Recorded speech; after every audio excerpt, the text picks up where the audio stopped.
i'n falch iawn rydw i wedi cael fy enwebu am Gwobr Coleg Benfro.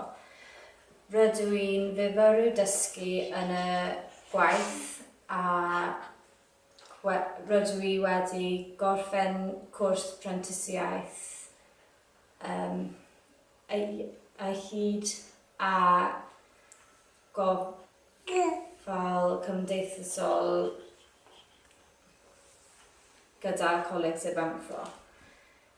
Yn ystod y prentisiaeth, gwenes i ymdrech i ddefnyddio a hywyrddor Gymraeg yn fy rôl fel cymwrth nyrsio yn y gwelle, sef gartref gofal Parkhouse Court yn Dinbych y Pysgod.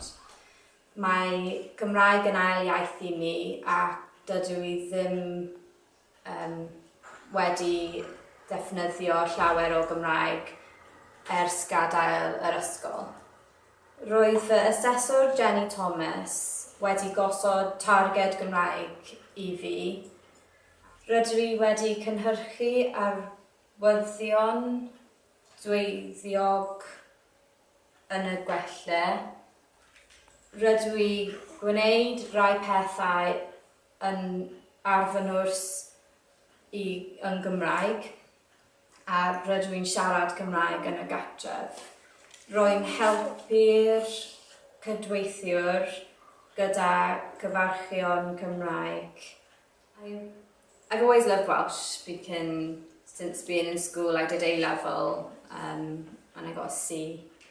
And I've always wanted to promote the Welsh language, and given the opportunity in the apprenticeship was really good, and I liked promoting it in my role as a nursing assistant, and I really enjoy speaking Welsh, and I'm now trying to encourage my daughter, who was in my stomach when I did my apprenticeship, to speak Welsh daily.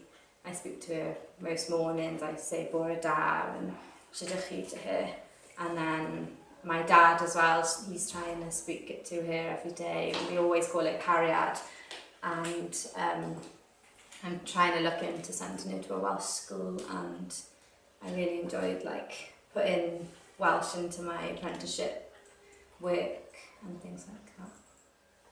Hello, my name's Tony Sawyer. I'm employed as a salary director for Parkhouse Court, and amongst my responsibilities is training and development. So I was really pleased when Scarlett was nominated for this award.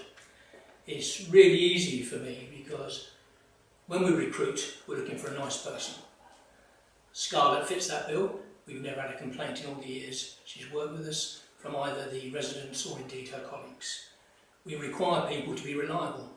Again, in the time Scarlett's worked for us, she's never had any time off, other than the baby she's now carrying. Lastly, being prepared to learn the job and get a qualification. She certainly learned the job. We signed her up with Gwobr Coleg, and part of that was to improve her understanding of Welsh. She achieved her level 2 in quite a quick time, progressed to level 3, achieved that. Her Welsh improved, and since then she's gone on to become a nursing assistant, and the only reason she hasn't achieved that is she's on maternity leave.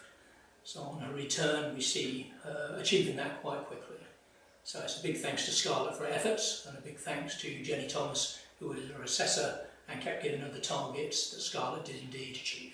Rwy'n falch ces i fy enwebu achos mae Gymraeg yn bwysig yn fy rôl yma.